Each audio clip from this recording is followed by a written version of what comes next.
Probably not much, in all honesty. I don't really listen to them that much. Radiohead. Ooh, surprisingly little. Unfortunately, don't know a lot. You know. Radiohead? I don't really know much about Radiohead. I know that they're a fairly old band. They've had a lot of good songs. Radiohead? Tight ass band, dude. Thom Yorke's the lead singer. I listened to In Rainbows, the album. Loved it.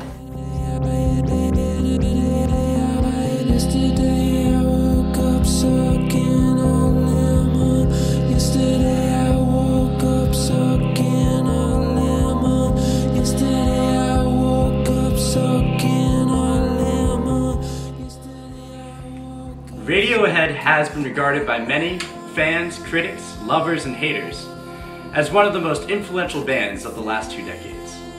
They first achieved success with their 1993 album Pablo Honey and its hit single, Creep. Unlike many popular bands that stick with the same sound album after album, like Nickelback, Radiohead has consistently reimagined itself. Evolving from the 1990s when they were more like U2 or Talking Heads, guitar-driven pop rock, to their new sound, which is more electronic, ambient, melancholy, and it's really characterized their sound since the year 2000.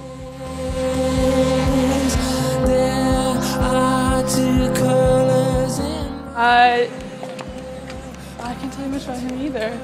Just no. Nope. Not really. That's sad. He's a renowned atheist. I know that. I don't really know much about him. Same thing. Yeah, disappointing. This is not the person to interview right now. Oh, wait, Nietzsche. Oh, yeah. The philosopher. Heard the name. Alright.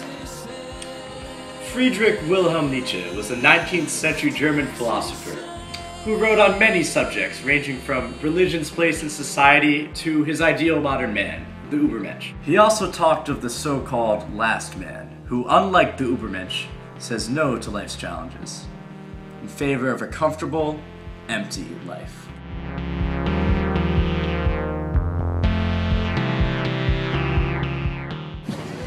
That you were asking people about it, and that I know very little. When?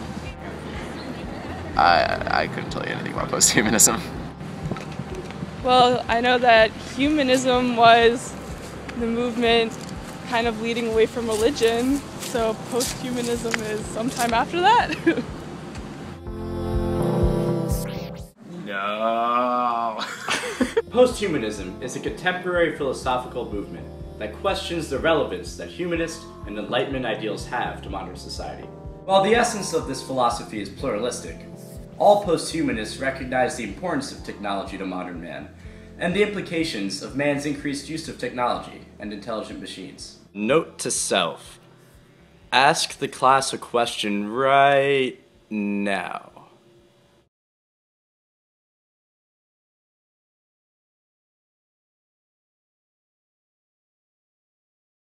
There exist 2 views in posthumanism of what the future has in store for us, our society, humanity in general.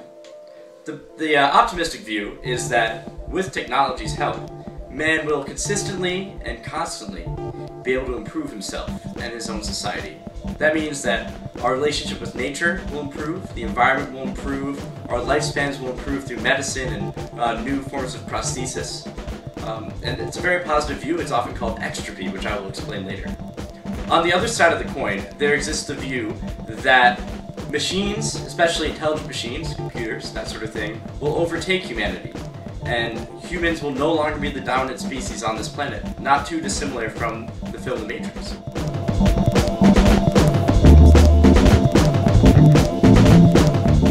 This idea of the last man is relevant to the discussion of the posthuman. The last man exists in modern society where the safety of objective religious truth no longer exists. This can lead to nihilism, where man doesn't believe in anything, something that Nietzsche discusses extensively. Worse yet, it can lead to a man with no drive to better himself, a man who exists for comfort alone. In a word, passivity describes the last man. He has laid down his arms in the battle for transcendence. The post-human perspective offers hope for Nietzsche's last man. Posthumanists believe that technology has the potential to constantly improve the quality of man's life and his capacities. As man worries less and less about transportation, safety, and most importantly his own health, he will have more time to attend to his pursuit of transcendence and the betterment of mankind. Better, happier, more productive, comfortable, not drinking too much. The protagonist in much of Radiohead's music represents Nietzsche's last man. This character feels alienated because of his job, the people around him, and his lack of faith in his own beliefs. More than anything, he longs for a sense of security, although he knows this is a false hope that will never be achieved, except perhaps through suicide or unattainable transcendence. The angst-ridden lyrics rarely talk about failed relationships. However, they generally touch on themes of abjection and the sense of disengagement felt in our modern society. As I said before, Radiohead's music is an ever-changing entity.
Radiohead's music has evolved an increasingly atmospheric quality that, like its lyrics, creates a sense of distance within itself.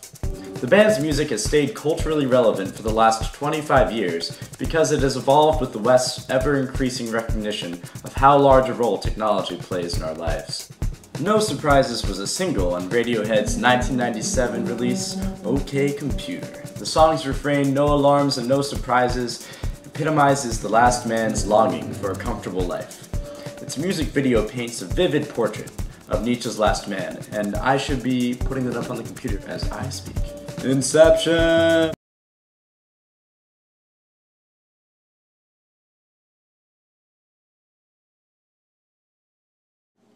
One of the cornerstones of posthumanism is the idea that the embodied nature of humanity is a mere coincidence of evolution.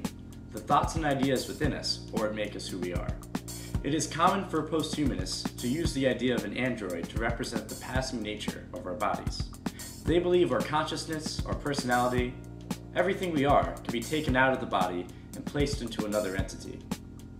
The video for House of Cards, off Radiohead's 2007 release In Rainbows, is unique in many ways.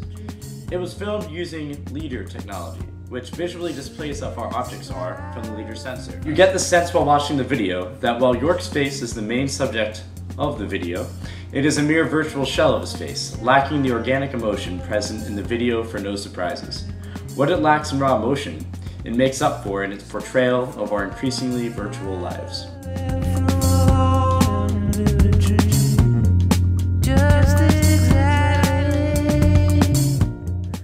Extropy is a post-human response to the humanist idea of entropy, which is the idea that things have the tendency to fall apart. In extropy, rather than things having the tendency to fall apart, with technology, things can have the tendency to constantly improve. Everything can have the ability to constantly improve. This is one of the most compelling pieces, I believe, of the optimistic view of posthumanism. That the humanist idea that it's unnatural to live a long life is false. Extropists have said things like a longer life will give people less time to worry about getting as much done in a small period of time. Instead, they can focus more on their own development, on building their own skills, on building more skills, on improving their relationships with people in their lives, and overall just achieving what Nietzsche and so many others have called transcendence. Nothing comes out of a vacuum. Bob Dylan's protest songs were popular in the 1960s because they were relevant to the zeitgeist of that era. Nietzsche's ideas came at a time of rapid modernization in Europe, when people couldn't make sense of the consequences of industrial society. His philosophy is applicable to the present day. That's why people still study his works. Posthumanism has gained popularity among scholars internationally, since it has become increasingly important that people think about how they can live virtuously in a world that's increasingly controlled by technology. It's important that people recognize that the ideals that may have applied to mankind in the 15th and 18th centuries may no longer apply in the same way to civilization of the internet age. Radiohead's music has adopted the post-human landscape. It has embraced its longing, its faint hope, and its reflection on what technology does to society and its people. Thank you.